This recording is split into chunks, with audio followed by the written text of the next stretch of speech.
Amém? Graça e paz, queridos. Vamos orar?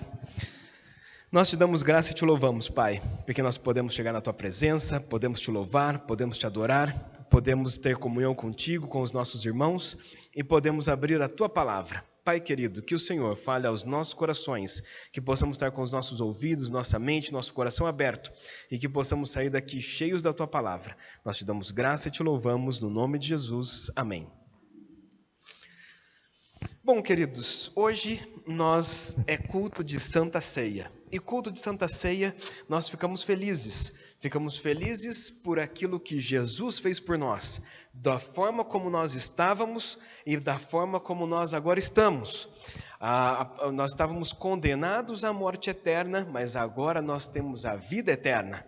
Então, há uma diferença muito grande na nossa vida por Jesus ter vindo e ter morrido na cruz por nós. Então, culto de Santa Ceia, nós pensamos em duas coisas. Nós pensamos na cruz de Cristo, mas nós também pensamos na nossa vida.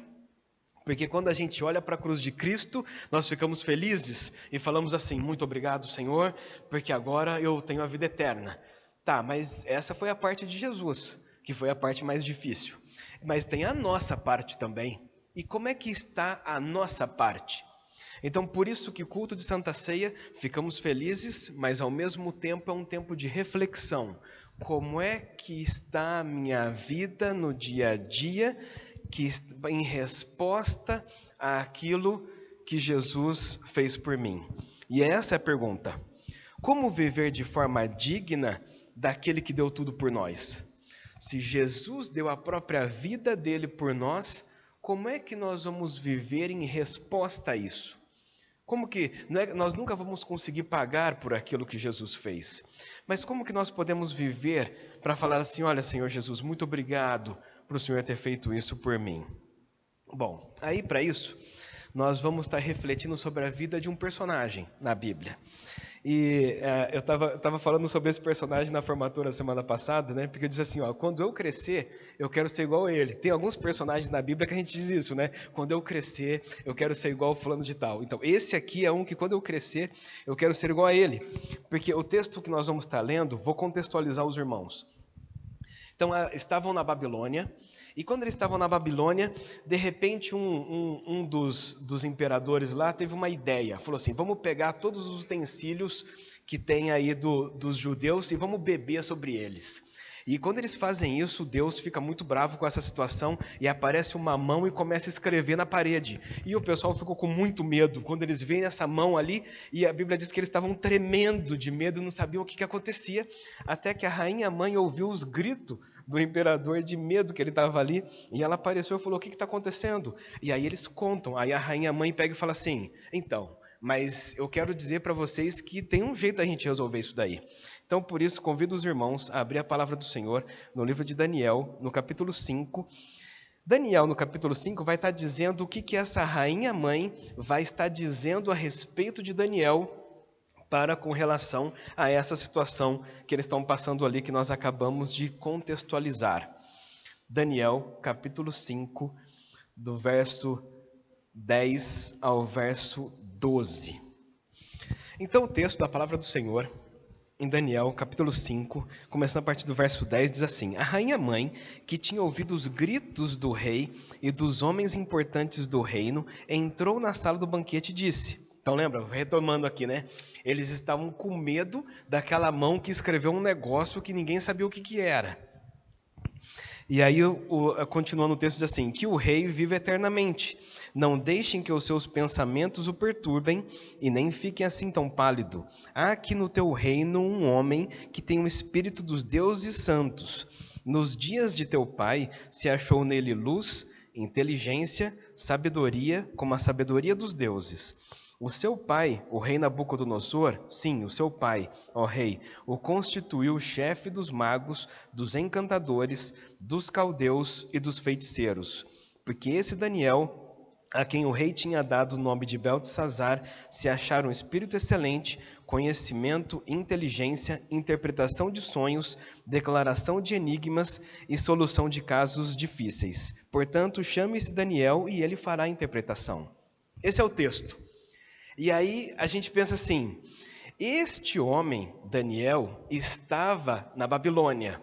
Ele não estava entre o povo de Israel, ele não estava entre o povo dele, ele não estava na sua terra, na sua cultura, ele estava numa outra situação, ele estava lá como servo, e ele mesmo como servo, mesmo ele estando ali, ele agiu de forma diferente, ele resolveu viver de uma forma diferente, e por ele ter vivido de uma forma diferente, quando surge essa situação, essa mãe fala assim, opa, eu lembro de uma pessoa, e essa pessoa foi diferenciada de todas as outras pessoas que nós tivemos aqui. Vamos chamar essa pessoa para que essa pessoa possa nos ajudar. Então nós vemos que Daniel se destaca na Babilônia, num ambiente em que não era dele. Mas Jesus falou que nós não somos deste mundo. Nós não somos daqui, mas nós vivemos aqui. Tanto é que ele diz assim, não peço que os tire do mundo, mas os livre-os do mal. Então Jesus nos deixou aqui, mas nós não somos daqui. Daniel estava na Babilônia, mas ele não era da Babilônia. E ele estando na Babilônia e não sendo da Babilônia, ele viveu de uma forma. E nós estamos neste mundo, mas nós somos para vivermos de uma forma diferente, quer seja no trabalho, quer seja na família, quer seja na escola, quer seja na igreja ou na sociedade, nós fomos chamados para vivermos de uma forma diferente. Nós fomos chamados para que no lugar onde Deus tem nos colocado, no trabalho, muitas vezes nós temos 24 horas, nessas 24 horas, 8 horas a gente dorme, ou é para dormir. 8 horas a gente passa no trabalho e 8 horas é as outras 8 horas que sobram, né? Porque 3 vezes 8, 24. Então, 8 horas você fica no trabalho. 1/3 do seu dia você passa no trabalho. Quem é você no seu trabalho? Você tem brilhado a luz de Cristo ali? As pessoas têm conhecido o Deus que você serve nessas 8 horas que você está lá? Ou 9? Na família, às vezes nós chegamos na igreja e colocamos roupa de crente, mas e como é que tem sido durante a semana na nossa casa? Nós realmente temos brilhado a luz de Cristo ali? Às vezes nós vemos pessoas em que os adultos estão na igreja, mas os adolescentes e os jovens não estão, dos filhos deles. Aí você fala assim, por que será? Né? Por que será que os pais estão, mas os filhos não estão? O que aconteceu nessa família que, quando era pequenininho, pegava no bracinho, levava para poder ter o momento do cultinho? Mas aí depois, quando essa criança faz 18, 19, 20 anos, cadê essa criança que estava indo para o cultinho? O que será que aconteceu? Então, na família, nós temos brilhado realmente a luz de Cristo. Na escola, na universidade, é aí que o bicho pega. Muitas vezes eles chegam nesses ambientes acadêmicos e eles são bombardeados por filosofias e ciências que distorcem todo esse conhecimento cristão que é pregado nas igrejas e eles acabam saindo, né? Eles acabam saindo e deixando de servir Deus por causa de todas essas filosofias e tudo mais. Na igreja, às vezes nós estamos na igreja, mas será que nós estamos brilhando na igreja também? Ou será que a gente só vem para falar, Senhor, check aí, semana que vem estou de volta.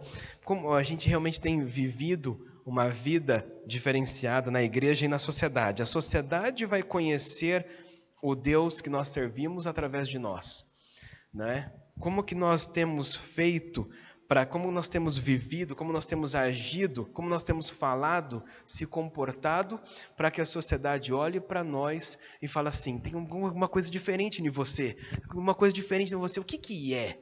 Então, para que haja essa diferença em você, é o momento que você fala assim, então, eu tenho um Jesus, e esse Jesus me dá uma paz que excede todo o entendimento nessa situação difícil que eu estou passando. Eu tenho um Jesus que guia os meus passos, por isso não tenho quebrado tanto a cara agora como eu quebrava a cara quando eu era mais novo.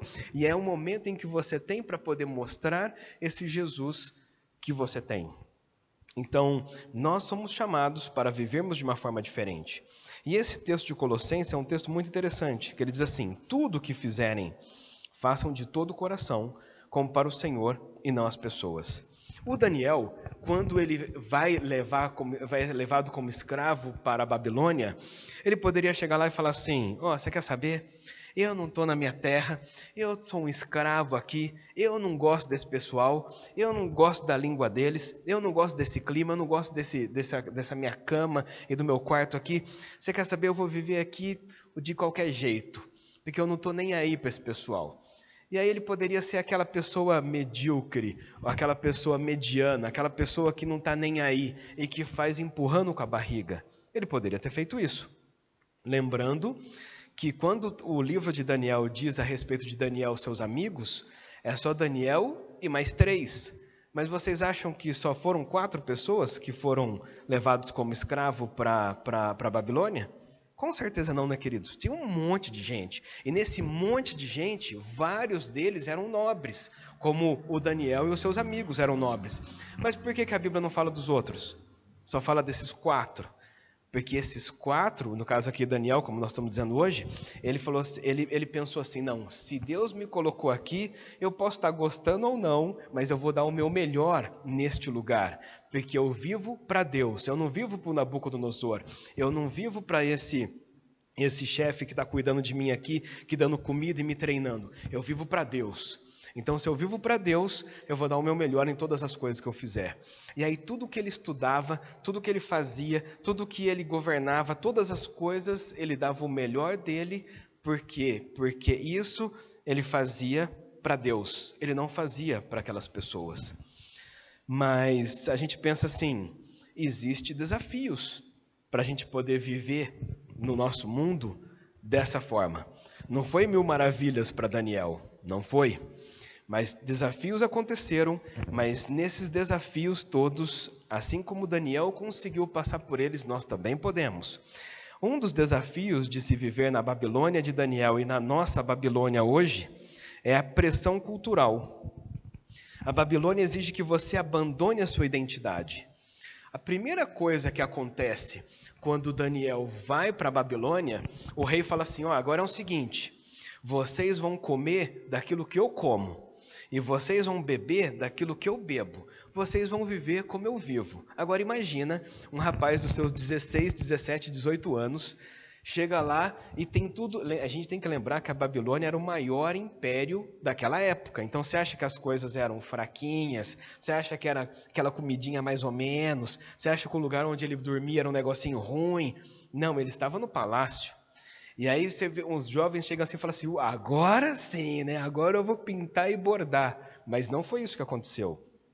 Ele pega e ele fala assim, eu não vou me contaminar com essa cultura, eu não vou me contaminar com esses costumes, eu não quero saber disso porque eu sou de Deus e eu vou manter essa identidade que eu tenho de filho de Deus.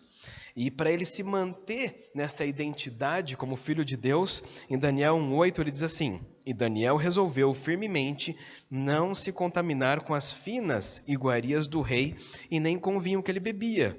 Então ele pediu ao chefe dos eunucos que lhe permitisse não se contaminar. Ele falou assim, eu não vou participar desse negócio aí não, porque eu não vou perder a minha identidade em Deus por causa dessas coisas que vocês estão me oferecendo. Então, diante dessa pressão cultural que nós vivemos hoje, nós também somos convidados para participar de muitas coisas. Nós somos convidados para participar de muitas festas, muitos negócios lícitos, mas negócios não ilícitos. Nós somos convidados para fazermos parte de eventos e muitas coisas, as portas estão abertas para nós. Mas e aí? Nós temos aceitado esses convites ou não temos aceitado os convites? Nós temos participado das coisas e temos nos contaminados com essas pessoas ou nós temos sido luz diante dos lugares onde Deus tem nos colocado? A resposta, então, é uma resolução firme de não se contaminar. A fidelidade a Deus supera a posição social, no caso de Daniel, no caso nosso também. Mas um outro desafio de se viver na Babilônia é o risco pessoal. Aqui no caso, Daniel foi proibido de orar para o Deus dele. As pessoas estavam tentando procurar alguma coisa para ele. Ele falou assim, vamos fazer o seguinte, se a gente impedir ele de orar, a gente pega ele. E aí ele continuou orando. E como ele continuou orando, ele vai para a cova dos leões, que os irmãos já conhecem essa história. Mas ele poderia falar assim, Senhor, falando o seguinte: eu vou parar de orar só por um tempinho, tá? Porque tem uma cova dos leões lá me esperando. Então eu vou ficar só 30 dias sem orar, ou então eu vou fechar tudo aqui e vou orar só no pensamento, para ninguém saber, porque o Senhor me ouve de qualquer jeito, né? Porque se eu estou orando no pensamento, se eu estou orando falando, se eu estou ajoelhado, se eu estou em pé, se eu estou tomando banho, Deus ouve as nossas orações. Ele poderia falar assim: então, Senhor, eu só vou orar de um jeito diferente aí durante 30 dias, depois eu volto. Mas não. Ele falou assim: não, esse é o meu jeito de lidar com o meu Deus, eu vou continuar desse jeito, custe o que custar. Ele não sabia que ele ia ser liberto da cova dos leões, ele não sabia disso aí não. É que a gente já conhece a história toda, né? Mas ele estava participando, ele era o protagonista da história. Então ele não sabia o que ia acontecer. Então ele poderia ter falado isso para Deus, mas ele não falou. Ele continuou do mesmo jeito. Assim somos nós. Nós temos riscos pessoais também. No caso, a resposta, que é a oração contínua, preferir o risco à própria vida do que abandonar a Deus. Nós somos convidados o tempo todo a abandonar o Deus que nós servimos. E o mundo nos oferece muita coisa para tirar o nosso tempo, para tirar a nossa atenção, para tirar a nossa vontade de querer estar com Deus para fazermos outras coisas. E o que nós temos feito em resposta a todos esses convites? Mas também, essa Babilônia também gerou uma rejeição para ele. O desconforto e o isolamento de ser diferente do mundo. Ele era diferenciado. Provavelmente ele não tinha todos os amigos como as outras pessoas tinham. Isso acontece conosco. Nós também não vamos ser o popular da escola. Nós não vamos ser o popular do trabalho. Nós não vamos ser aquele que tem mais likes nas redes sociais. Mas não foi para isso que nós fomos chamados. Não fomos chamados para ser popular, mas nós fomos chamados para tornar o nosso Deus popular a essas pessoas. Nós somos chamados para sermos canais de bênção às pessoas para que elas conheçam o Deus que nós conhecemos. Então a resposta é deixar a luz brilhar ativamente. A diferença deve apontar para a glória do Pai. Então tem um texto de Mateus capítulo 5, verso 16, que diz assim: assim brilhe também a luz de vocês diante das pessoas, para que vejam as boas obras que vocês fazem e glorifiquem o Pai de vocês que está nos céus.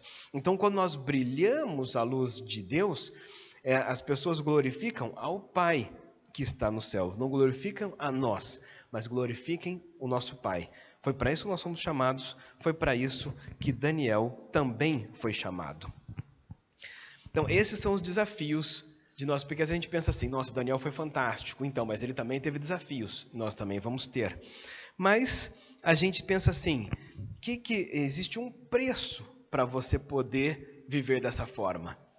Ele não começou a ser o Daniel na Babilônia, ele já era, ou ele já tinha esse conceito, ele já tinha essa cosmovisão cristã, esse jeito de esse relacionamento com Deus antes. A Babilônia foi só um lugar. Não foi, ele já tinha essa identidade do Senhor. Por quê? Uma das primeiras coisas que Daniel fez foi ali, decisão firme e fidelidade. Já no capítulo 1, ele fala assim: eu vou continuar sendo fiel ao meu Deus. Eu não vou me contaminar com esse negócio tudo aí que vocês estão fazendo, não. Eu vou continuar do meu jeito.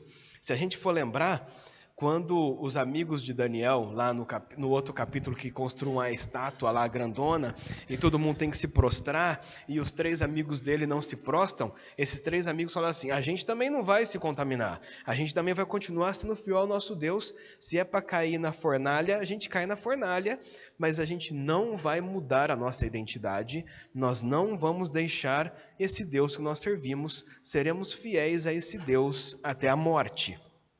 Tanto os amigos de Daniel, que sofreram essa ameaça na fornalha, como o próprio Daniel sofreu essa ameaça na cova dos leões. E como também na igreja primitiva, muitos cristãos morreram sendo fiéis ao Deus que eles serviam, até que chega nos nossos dias. E nos nossos dias, como tem sido a nossa fidelidade em relação ao nosso Deus? A gente pensa assim, esses grandes personagens, eles pagaram um preço muito alto para ser quem eles foram. Então nós também temos um preço muito alto para a gente poder pagar. para que a gente então também possa viver essa vida diferente. É um estilo de vida, uma vida devota ao nosso Deus, em que custe o que custar, nós não abrimos mão do Deus que nós servimos, da Bíblia que nós seguimos, da palavra de Deus que guardamos no nosso coração. Esse é um estilo de vida. Mas uma outra coisa que Daniel também tinha era uma vida constante de oração. Ele orava 3 vezes por dia, de joelho, e isso virado para Jerusalém. E a gente pensa assim, nos nossos dias hoje, como é que tem sido o nosso tempo de oração? Lembra? 8 horas trabalhando, 8 horas dormindo e 8 horas. O que acontece nessas outras 8 horas? Né? Como é que tem sido a nossa vida nessas outras 8 horas? Se eu não estou dormindo, se eu não estou trabalhando, mas quando você está trabalhando, você também pode estar orando, tá? Senhor, e agora? Como é que funciona esse processo aqui? Eu não estou entendendo, tá? Me ajuda aqui, Senhor, e tal. E o Senhor também ajuda a gente ali. Mas tem 8 horas ainda que sobrou. O que a gente está fazendo nessas 8 horas? Então, Daniel tinha o seu tempo de oração. Nós, nos nossos dias, nós nos distraímos com tanta coisa, mas tanta coisa, que essas 8 horas passam assim e a gente nem percebe. E aí, muitas vezes eu já disse, né? Eu falo assim, eu queria ser igual aquele banco que fala assim, 30 horas, né? E aí a gente pensa assim, eu queria ter 30 horas, eu queria ter 48 horas. Aí uma vez a minha chefe falou assim, Maurício, se você tivesse 48 horas, você ia ocupar as suas 48 horas. Eu falei, eu ia mesmo, porque a gente faz isso. Eu falo assim, agora sobrou mais um tempo, então agora eu vou fazer esse negócio aqui. Sobrou um tempo, agora eu vou fazer esse negócio aqui. A gente não para. Quando a gente vê, aquelas 8 horas passou e a gente já ocupou. Mas e o nosso tempo de comunhão com Deus? E o nosso tempo de estudo da palavra? E o nosso tempo de oração? Nós oramos por nós, mas nós oramos pelas pessoas. Podemos orar por tantas coisas. Nossa oração não precisa ser uma oração de 2, 3 minutos. Nós podemos colocar tantas coisas diante do Senhor, conversarmos com Deus. Nosso momento de oração, com certeza, vai ser muito maior e muito mais produtivo. E também, uma outra coisa que é o preço muito caro, é a integridade. Integridade é o que menos tem acontecido nos nossos dias. Todo mundo está sendo preso por todas as coisas que acontecem por aí. E a gente pensa assim, gente, o que está acontecendo, né? Então, e essa falta de integridade tem entrado no meio cristão. E aí, quando essa falta de integridade entra no meio cristão, queridos, isso acaba com o evangelho. E a gente fica pensando assim, o que está acontecendo? Antigamente, você falar que você era cristão, todo mundo, isso daí é crente, é batista e tal, né? Hoje, você fala que você é batista, você fala assim, é mais um. Por quê? Porque banalizou de um jeito, porque a falta de integridade entrou dentro das igrejas de uma forma em que a gente perdeu a nossa credibilidade perante a sociedade por aquilo que nós falamos. Isso é horrível, queridos. E a gente fica pensando assim, a culpa é nossa mesmo, né? Porque somos nós, os próprios evangélicos acabaram fazendo com que isso acontecesse. Mas Daniel tinha uma vida íntegra. A vida íntegra dele era tão interessante que o pessoal queria pegar ele de algum jeito. Ele falava assim, vamos tentar fazer isso. Não, mas esse aqui ele é certinho. Então vamos ver se tem alguma coisa no trabalho. Também não tem. Então vamos ver se tem alguma coisa com relação às outras pessoas. Também não tem. E o pessoal ficou procurando para ver se achava alguma coisa onde podia pegar Daniel. Mas a palavra do Senhor diz assim, e não acharam, porque ele era uma pessoa íntegra. Quando nós somos íntegros, queridos, nós mostramos o nosso testemunho cristão.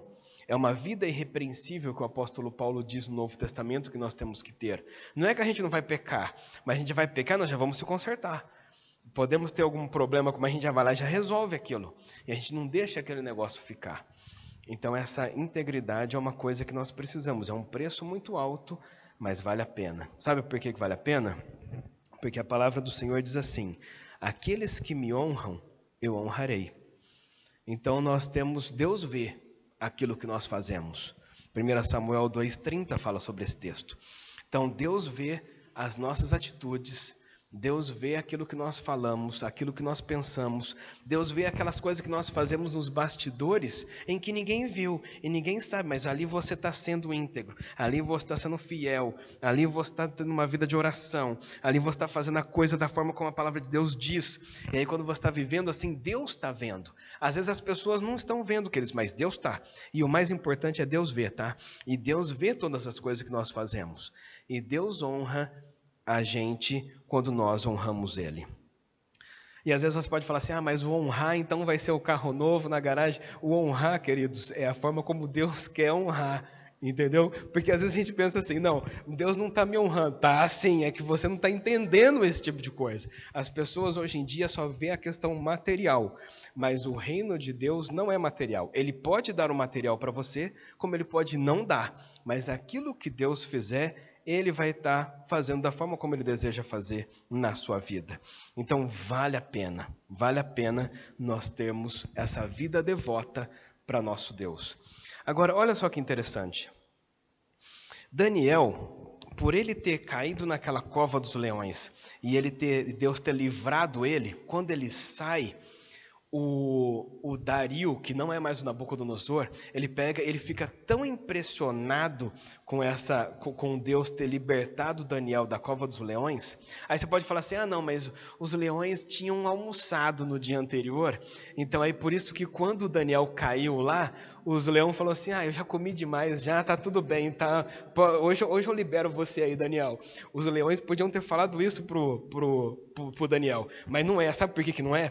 Porque se você for ler o texto, você vai ver que quando eles tiram o Daniel, o Dario fala assim, agora pega todos esses caras que estavam falando mal do Daniel e joga eles tudo lá dentro. Jogou os homens, as mulheres e os filhos. E a Bíblia diz que antes deles caírem lá embaixo, os leões comeram tudo eles. Então os leões estavam com muita fome. Os leões estavam com tanta fome que comeu várias pessoas ao mesmo tempo.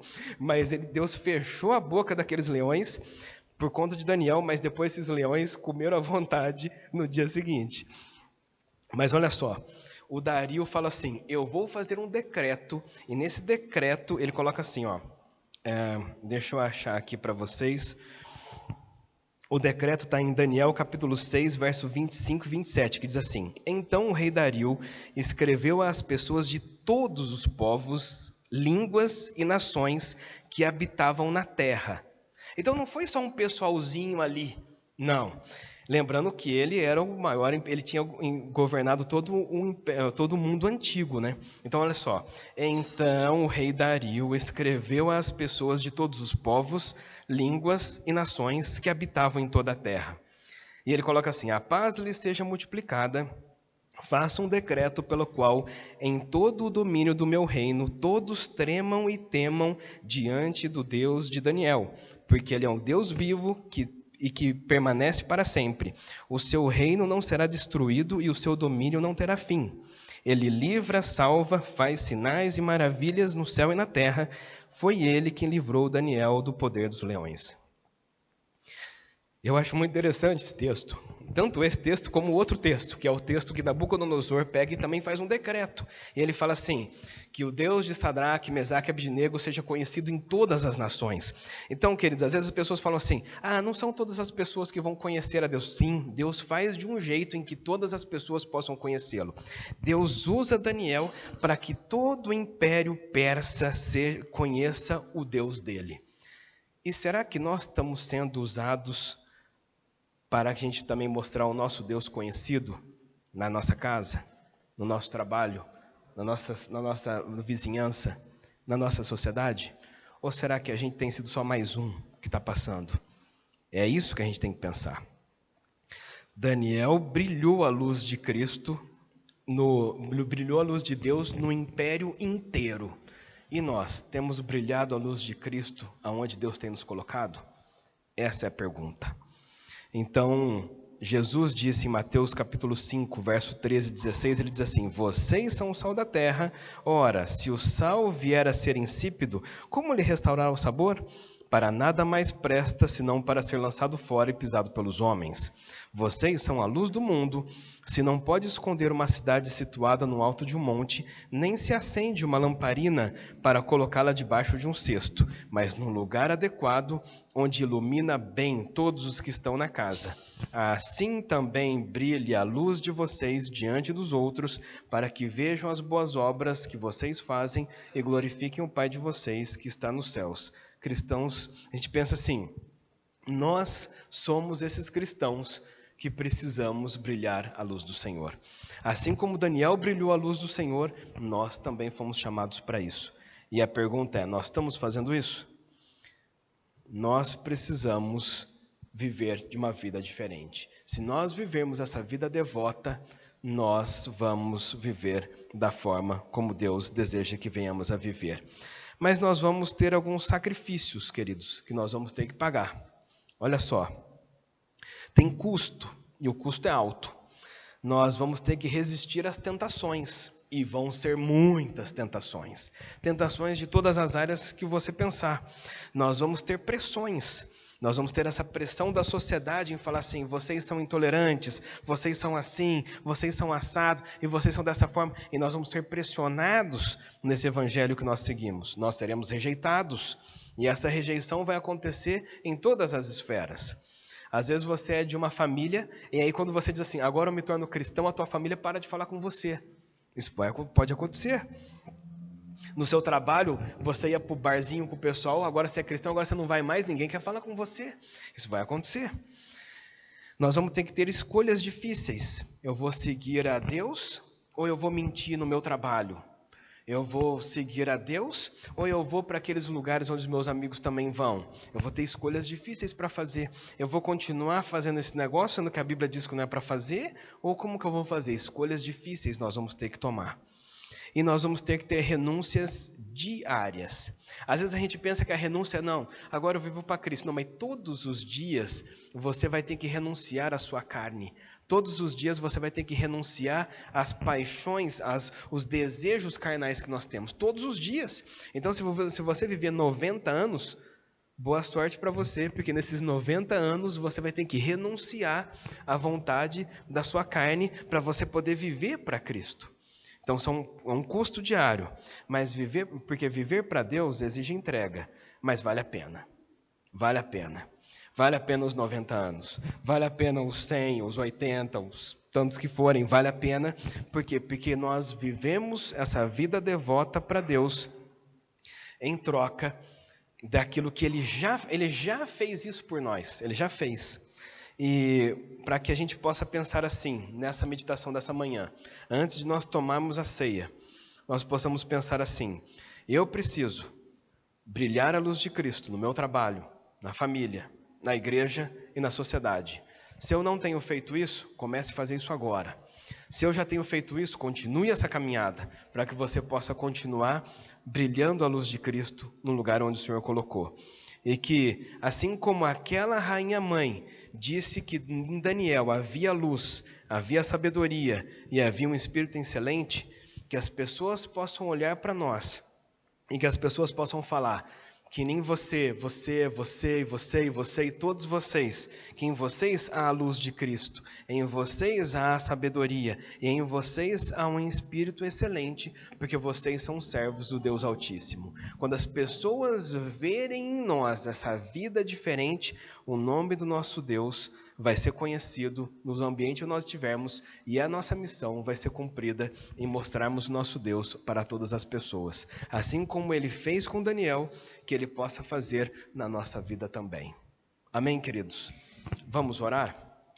Nós te damos graça e te louvamos, Pai, por nós podermos ler esse texto de Daniel e vermos a vida diferente, essa vida separada, essa vida devota a Ti que ele teve e que nos inspira a vivermos assim também.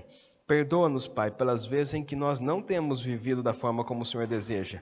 Perdoa-nos, Pai, quando nós, em vez de mostrarmos o Teu Evangelho, estamos envergonhando o Teu Evangelho pelas coisas que fazemos, pelas coisas que falamos. Mas que no nome do Senhor Jesus, que o Teu Espírito Santo nos incomode, para que nós realmente venhamos a tomar a decisão de vivermos uma vida separada para Ti, de brilharmos a luz de Cristo que o Senhor colocou um dia em nós, para que o Teu nome seja louvado, engrandecido e conhecido em todas as nações. Nós Te damos graça e Te louvamos no nome de Jesus. Amém.